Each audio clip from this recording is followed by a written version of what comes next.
जय जगन्नाथ पिला माने समस्त को स्वागत। आज वीडियो रे तुम मानकर भारत और आम पृथ्वी बहिर द्वितीय अध्याय महासागर एवं महादेश ए चैप्टर प्रश्न उत्तर गुड़िक आलोचना करनेबा। प्रश्न अभ्यास कार्य एवं प्रकल्प। एक नंबर निम्नलिखित शब्दर अर्थ वर्णना कर। करे महादेश, खरे महासागर, गरे द्वीप। ताहले महादेश, महासागर आ द्वीप ए तीनोटी रो आमे अर्थ लिखिबा।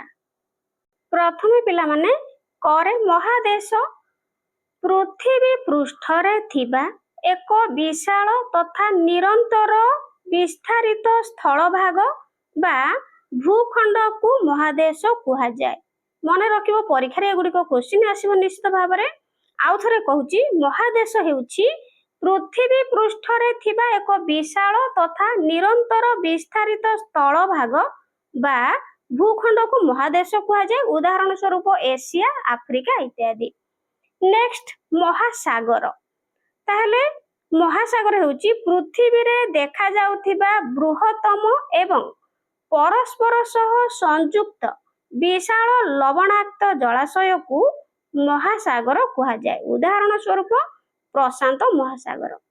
आउ थरे कहूची पिला माने मने रखिबो पृथ्वी रे देखा जाउथिबा बृहत्तम एवं परस्पर सह संयुक्त विशाल लवणाक्त जलाशय को महासागर कुहा जाए। उदाहरण स्वरूप होची प्रशांत महासागर। नेक्स्ट गरे द्वीप। ताहले द्वीप काहाकू कहा जाए? जेउ छोट भूभाग बा स्थल भागर चारि पाखकू जल भाग घेरी रहिता।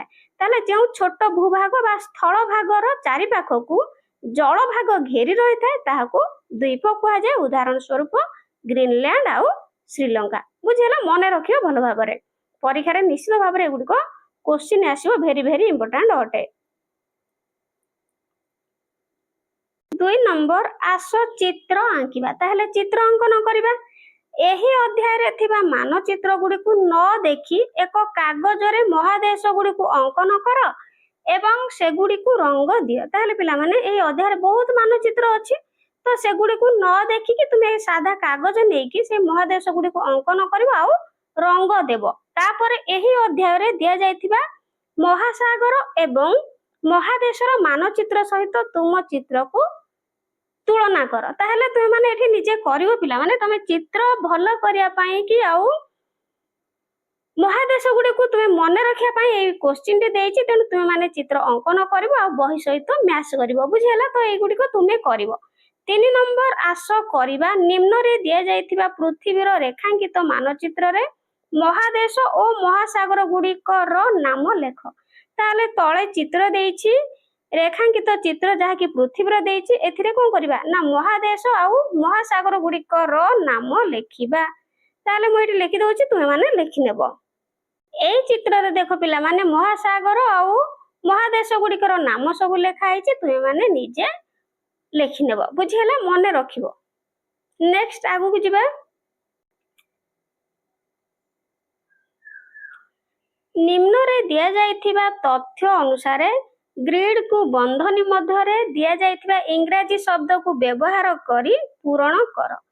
Island, Pacific, Antarctica, plastic, Australia, continent, oxygen, Greenland, Eurasia आउ सुनामी। ताहले ए गुडी को आमे प्रथमे तळे दे देछि किछि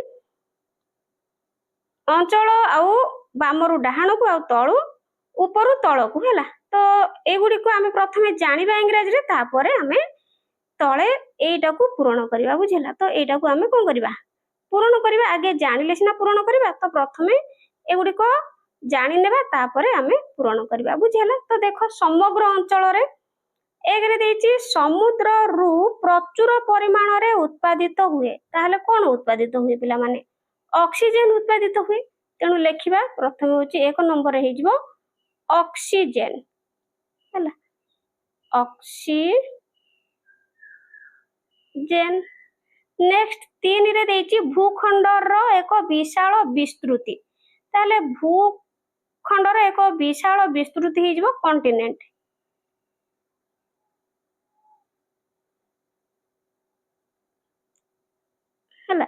ନେକ୍ସଟ 6ରେ ବିଶାଳ ମହାଦେଶ ଏକ ଅଂଶ ଅଟେ।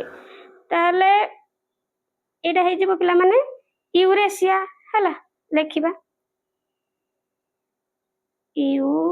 ୟୁରେସିଆ। ସ୍ପେଲିଂ ଗୁଡିକ ଭଲ ଭାବରେ ମନେ ରଖିବ। ନେକ୍ସଟ 8ରେ ଦେଇଛି ସମୁଦ୍ର ପ୍ରଦୂଷଣର ଏକ ପ୍ରମୁଖ ଉତ୍ସ। ତାହେଲେ ଏଇଟା ତୁମେ ମାନେ ଜାଣିଛ, ଏଇଟା ତ ହଉଛି କଣ ପ୍ଲାଷ୍ଟିକ ହେଲା। STIC। ନେକ୍ସଟ ସବୁଠାରୁ ଥଣ୍ଡା ମହାଦେଶ। ତାହେଲେ ସବୁଠାରୁ ଥଣ୍ଡା ମହାଦେଶ ହେଇଯିବ ଆଣ୍ଟାର୍କଟିକା ହେଲା।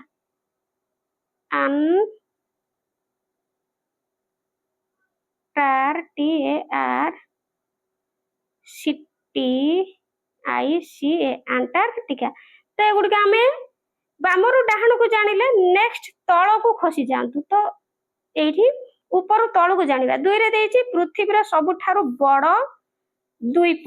ତ ବଡ ଦ୍ୱୀପ ହେଉଛି ସବୁଠାରୁ ପିଲାମାନେ କଣ ସବୁଠାରୁ ହେଉଛି ଗ୍ରୀନଲ୍ୟାଣ୍ଡ। GREENLAND। ନେକ୍ସଟ 4ରେ ସମୁଦ୍ରରୁ ଏକ ବିରାଟ ବିନାଶକାରୀ ତରଙ୍ଗ ବା ସୁନାମି। ତାହେଲେ ଏଇଠି ସୁନାମି ହେଇଯିବ। ତ ଆମେ ସୁନାମି କହୁ, କିନ୍ତୁ ଲେଖିଲା ବେଳେ ଲେଖୁ କଣ ଟି ସୁନାମି। Okay tsunami. ନେକ୍ସଟ 5ରେ ସବୁଠାରୁ ଛୋଟ ମହାଦେଶ। ତ ସବୁଠାରୁ ଛୋଟ ମହାଦେଶ ପିଲାମାନେ କିଏ ଅଷ୍ଟ୍ରେଲିଆ। ବୁଝିଲା AUSTRALIA। ତାପରେ 7ରେ ପୃଥିବୀର ସବୁଠାରୁ ବଡ ଜଳ ଭଣ୍ଡାର। ତ ସବୁଠାରୁ ଜଳ ଭଣ୍ଡାର ଯିଏ କି ବଡ, ତ ସେ ହଉଛି ପିଲାମାନେ ମନେ ରଖିବ ସେ ହଉଛି ପେସିଫିକ ହେଲା। PACIFIC। ନେକ୍ସଟ ଲାଷ୍ଟ ହଉଛି ସମୁଦ୍ର ଦ୍ୱାରା ଘେରି ରହିଥିବା ଏକ ଭୂଖଣ୍ଡ କିନ୍ତୁ ଏକ ମହାଦେଶ ନୁହେଁ। ତାହେଲେ ହଉଛି ଆଇଲ୍ୟାଣ୍ଡ ISLAND। ତ ବର୍ତ୍ତମାନ ଆମେ এই ଗ୍ରିଡ କୁ ପୂରଣ କରିବା। ବୁଝିହେଲା ଏଇଠି ଅଛି ଗ୍ରିଡ ଟି ଆମେ ପୂରଣ କରିବା। ତ ଦେଖ ପ୍ରଥମେ ଆମେ କଣ ନେଇଥିଲେ ଯାହାକି ଅକ୍ସିଜେନ ନେଇଥିଲେ ନା ନାଇଁ।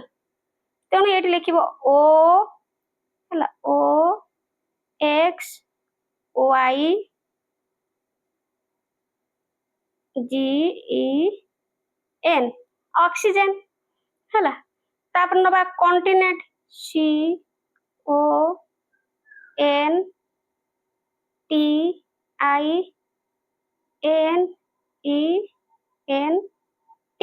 କଣ୍ଟିନେଣ୍ଟ। ତାପରେ ଲେଖିବା ୟୁରେସିଆ ନବା EURASIA।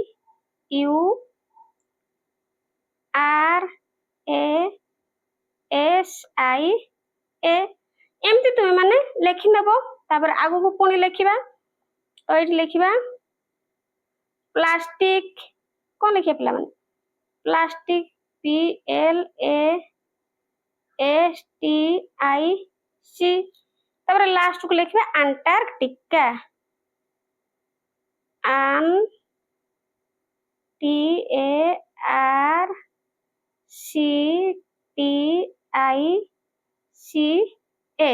ଆମେ ବାମରୁ ଡାହାଣକୁ ଲେଖି ସାରିଲେ ତାପରେ ଉପରୁ ତଳକୁ ଲେଖିବା ହେଲା। ତ ଏଇଠି ଦେଖ ପିଲାମାନେ ତୁମମାନଙ୍କ ପାଇଁ ଫିଲଅପ କରିନେଇଛି, ତୁମେ ମାନେ ନିଜେ କରିନେବ। ଇଏ ହଉଛି ବାମରୁ ଡାହାଣକୁ ହେଲା। ଏଗୁଡିକ ସବୁ ଯେମିତିକି ଅକ୍ସିଜେନ କଣ୍ଟିନେଣ୍ଟ ୟୁରେସିଆ ତାପରେ ପ୍ଲାଷ୍ଟିକ ତାପରେ ଆଣ୍ଟାର୍କଟିକା ତାପରେ ଉପରୁ ତଳକୁ ଯେମିତି ଗ୍ରୀନଲ୍ୟାଣ୍ଡ ହେଲା ଟି ସୁନାମି। ତ ଏଗୁଡିକ ତୁମେ ନିଜେ ଫିଲଅପ କରିନେବ। ବୁଝିହେଲା ଆଗକୁ ଯିବା। ତ ଆଗକୁ ପିଲାମାନେ ସରିଯାଇଛି, ଏଠି ତୃତୀୟ ଅଧ୍ୟାୟ ଆରମ୍ଭ ହେଇଯାଇଛି। ଆଶା କରୁଛି ଭିଡିଓଟି ହେଲ୍ପଫୁଲ ହେଇଥିବ। ଚ୍ୟାନେଲରେ ନୂଆ ଥିଲେ ଚ୍ୟାନେଲକୁ ସବସ୍କ୍ରାଇବ କରିଦେବ ଏବଂ ଭିଡିଓକୁ ଗୋଟେ ଲାଇକ୍ କରିଦେବ। Thank you.